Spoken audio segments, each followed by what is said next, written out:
Hi there. So what I want to do today is kind of go over our fractional stitches because I know that most of my patterns will include them. So I know there are a few great tutorials out there, but I thought I would throw mine out there as well, just in sort of a way to help you guys, because I know, like I said, I put these in pretty much most of my patterns, and a lot of people have questions in regards to doing the fractional.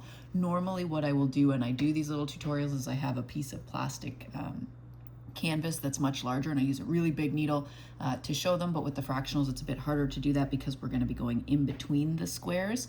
So I figured I will use this, and I will try to, it's just a scrap piece of paper, or fabric, sorry, not paper, and I will try to zoom in when I can. Hopefully this will be clear enough for you guys and give you a bit of help on how to do these fractional stitches. They do seem intimidating the same way the French knot does, and the same way some people find back stitching to be a bit of a pain, but I promise you they're very easy once you get used to them, and they really do bring the patterns to a more, we'll say, less blocky, more round sort of look, so you can get a bit more of a realistic look to some things like circles or rounded areas and things like that.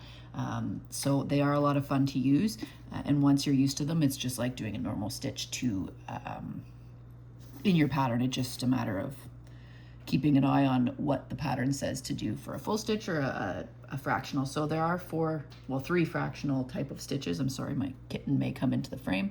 So you'll have your quarter stitch, half stitch, and 3/4 stitch, which essentially, if you have your square, so you've got your each square on the fabric here, and you've got your 4 corners of the square, not over there. A quarter stitch would be essentially, let's see if I can zoom this in here.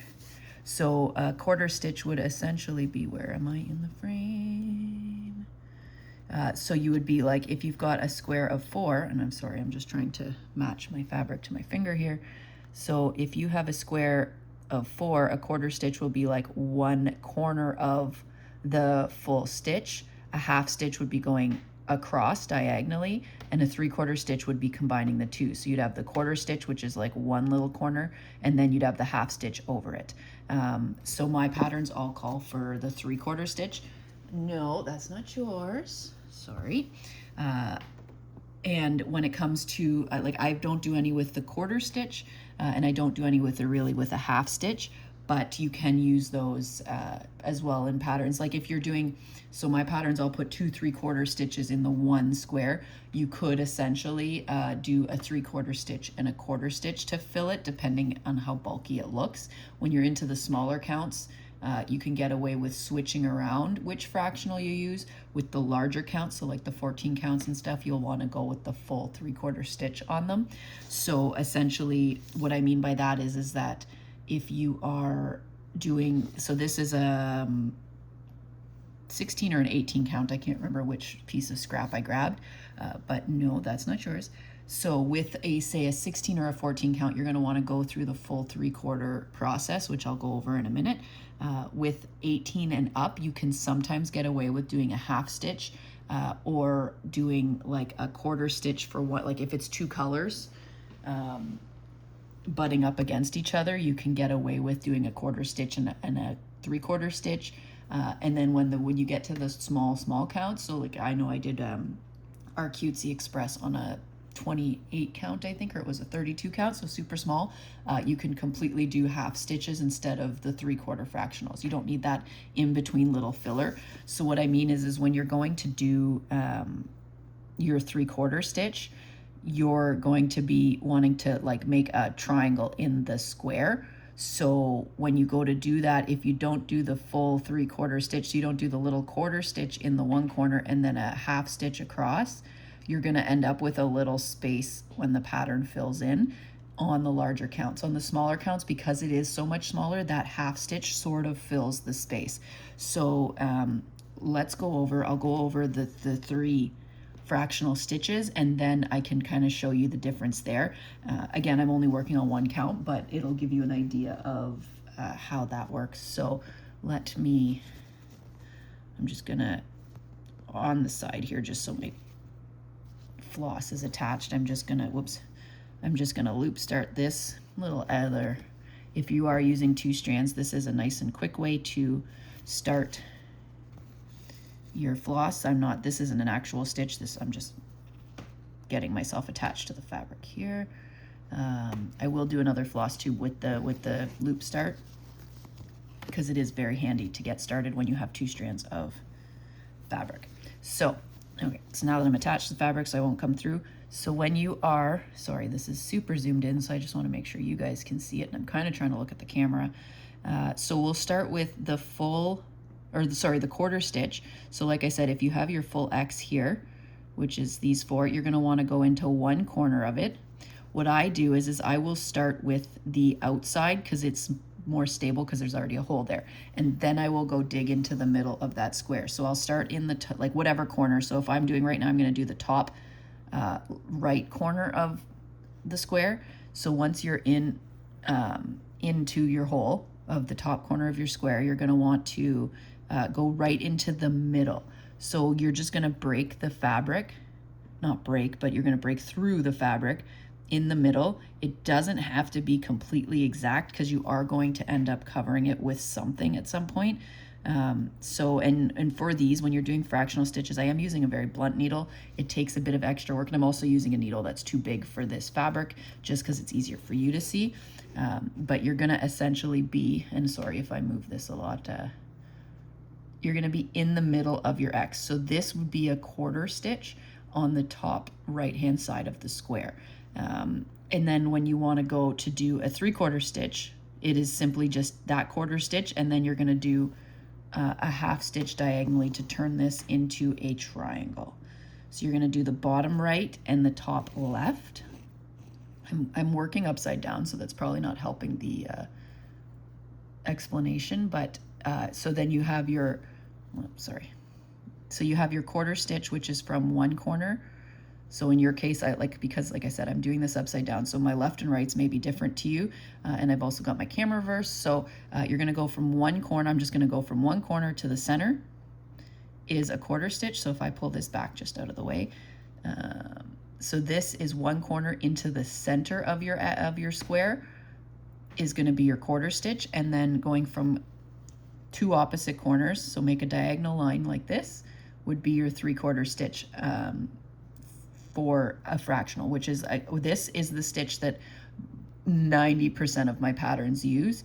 And like I said, if you're going to do it in a small count, you can get away with half stitches, which is essentially just this diagonal section. So you would skip digging into the middle of the fabric with that quarter stitch. You would just do, so if I go beside it here, you would just diagonally go across. So you do essentially 1/2 of your full regular stitch is a half stitch, and you can get away with doing that on smaller counts than this. This is a bit large to be doing that.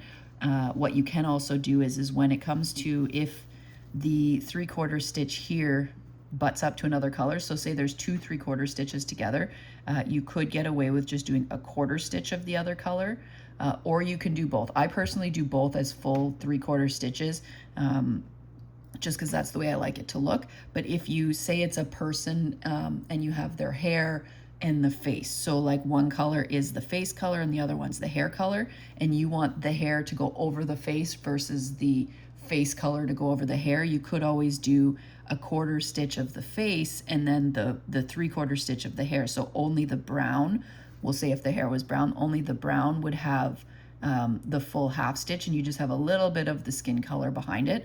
That all comes down to the way you want your pattern to look. The way I do them, and the way I've always stitched my own patterns and anything that has fractionals, is I do a 3/4 stitch on both, just because that's personally what I like it to look like. I want those 2 colors to match up beside each other. But again, that's something that you can switch around a little bit if you want.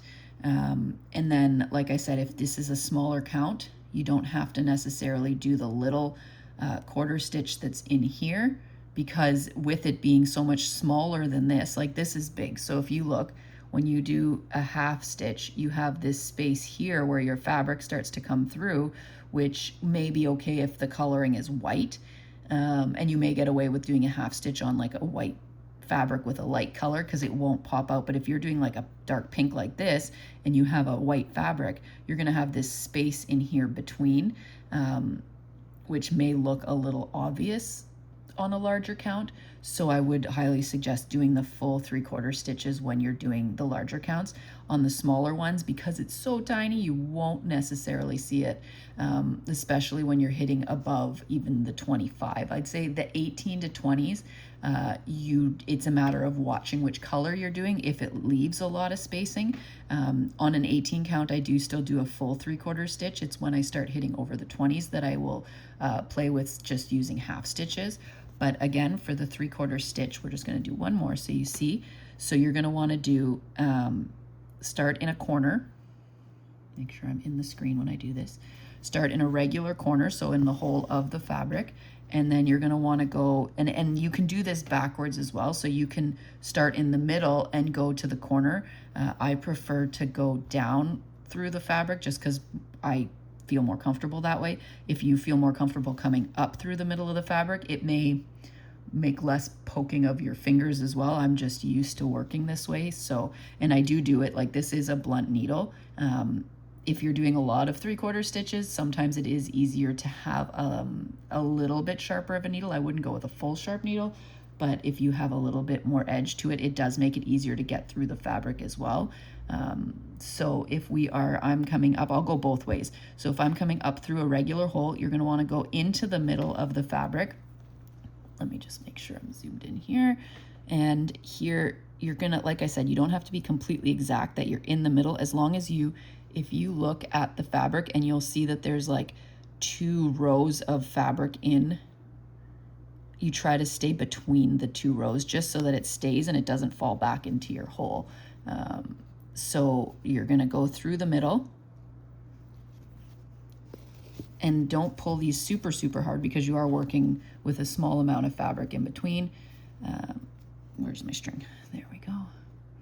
So now we have a 1/4 stitch, and then you're going to want to go opposite diagonally across to cover where you went through the middle of the fabric. And then you're going to end up with a triangle.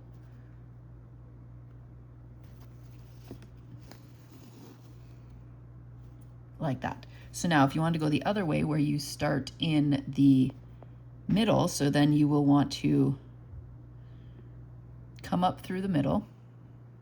My needle is right here. It's hard to see on the colors, but you'll come up through the middle and then go down through whichever corner you are doing the fractional for. And then here we go. You go diagonal, same thing across the, I'm trying not to hit the tripod as I do this. So that would do the exact, it would accomplish the exact same thing. So I'll zoom back out here. So when it comes to the fractional stitches, when you see them on a pattern, you're gonna see your regular X or your regular square, and whatever side that the triangle is on, I don't have, let me grab a pen actually. So on a pattern, you will see your regular square here. Let's zoom back in because it's easier to. So on a pattern, you'll see the regular square. Try to do this. If you see that the fractional is colored in on this side, you're going to want to do your 3/4 stitch from here to here,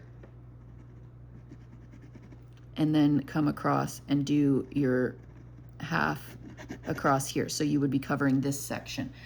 When it comes to a pattern, if you see in your square, you see a little square like this colored in, that's a 1/4 stitch versus this would be what would be a 3/4 stitch. This is a 1/4 stitch. So if you've seen 2 of these in one square, that's 2 1/4 stitches in the one square, whereas this is a 3/4 stitch. And then when you're looking at a half stitch, you would see just a line across. So this would be your half stitch, this would be 2 1/4 stitches, and this would be a 3/4 stitch, which combines one of these and one of these when you look at a pattern. And whatever corner it's sitting in the square would be the corner you will start, and then you will go for these, you would go into the middle, and here you would start from corner to corner. Here you would do from a corner to the middle and then across the other two corners. So those are the 3 fractional stitches, and then you get into a regular full cross stitch. So I hope this helped explain some of it, because I know that, like I said, I use these on a very regular basis. So I've been meaning to make a quick tutorial to hopefully help explain it a bit better for everybody. So if you have any questions and you want to leave them in the comments, I am happy to answer them. And then I'm obviously always in our challenge groups, and I'm there to answer any questions as well. I know some people have asked if you have to put them in. Not necessarily. You can do the pattern by just making everything a full stitch, or removing some of the 3/4 stitch, like skipping some of them. You will get a blockier look to a pattern, but it is still possible to do in patterns. You just have to be a bit aware of what the overall look is going to be. With, like, say, our challenge Mirthings, it may distort some of the detail in the character, but when you go to backstitch over it, it should still bring that forward. So like the way a good chunk of cross stitch patterns work is they don't have fractionals in them, and that backstitching really is what brings it together. So you could essentially turn those 3/4 stitches into a regular backstitch, or sorry, a regular full stitch, and then bring that detail back with the backstitching. I just find that this, especially around outer edges, makes it a lot crisper of a look. So that's why I prefer to use them in the majority of my patterns, and I find them a lot of fun to stitch myself. I've been, you know, I mean, I stitch most of my patterns with them, and when I do get patterns that don't have them, it kind of feels a little foreign to me. But some people find them. My cat is tapping my arm. Some people do find them intimidating, but I promise you, once, it's same as a French knot, once you get used to them, they are just as fun to do as a regular stitch. They're no different in terms of complexity. It's just feels weird to put, sorry, my cat is still scratching my leg. It feels weird to put your thread through the middle of a fabric and not through a hole, but once you get used to doing that, it won't feel so foreign to do that. So again, in the comments or in our groups for the challenge, you can definitely ask away any questions you have. I hope this helps you guys understand how to do these a little bit better.